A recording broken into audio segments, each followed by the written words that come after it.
Avec SketchUp Online, aujourd'hui nous allons modéliser un outil pour ouvrir les portes de manière hygiénique. Première étape, nous allons nous rendre sur le site de SketchUp. Si vous avez déjà un compte, le logiciel s'ouvre automatiquement dans votre navigateur. Nous allons créer une pièce dont l'unité de mesure est le millimètre.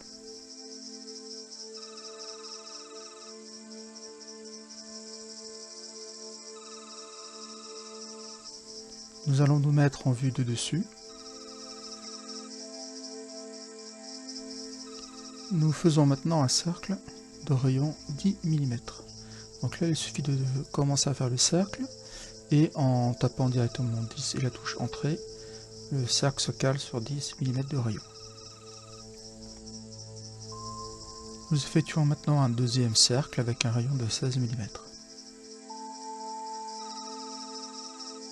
En suivant la même procédure, nous réalisons deux cercles supplémentaires. La valeur des rayons des cercles s'affiche en bas à droite de l'écran.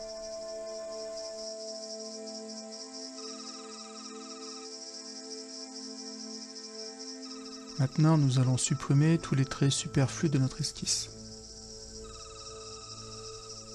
Je viens de réaliser une erreur, donc j'appuie sur les touches CTRL et Z pour revenir en arrière.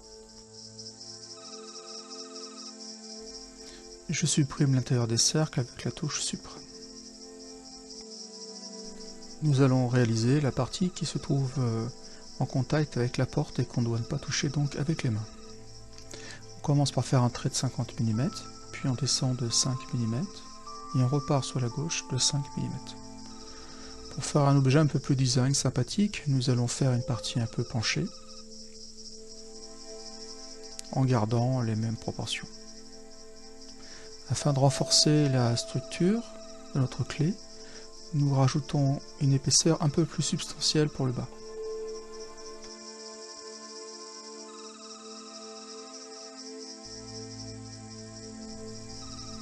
Nous allons rajouter des parties arrondies dans un premier temps pour appuyer sur les touches par exemple d'un clavier, si on prend l'ascenseur par exemple.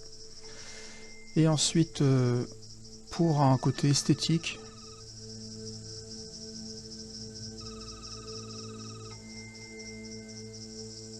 cette fois-ci nous rajoutons un arc de cercle pour renforcer la partie de notre outil.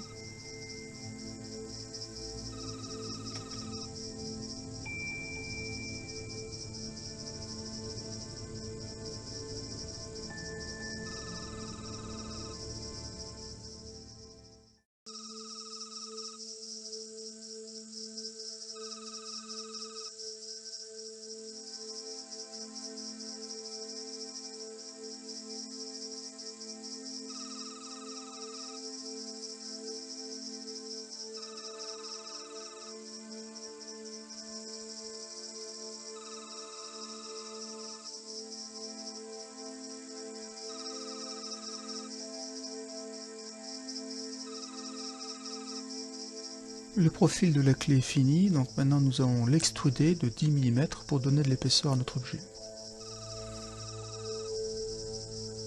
Avec un clic droit de la souris, je fais apparaître le menu et je déclare que mon objet est un composant. Je peux lui donner un nom et je clique sur OK.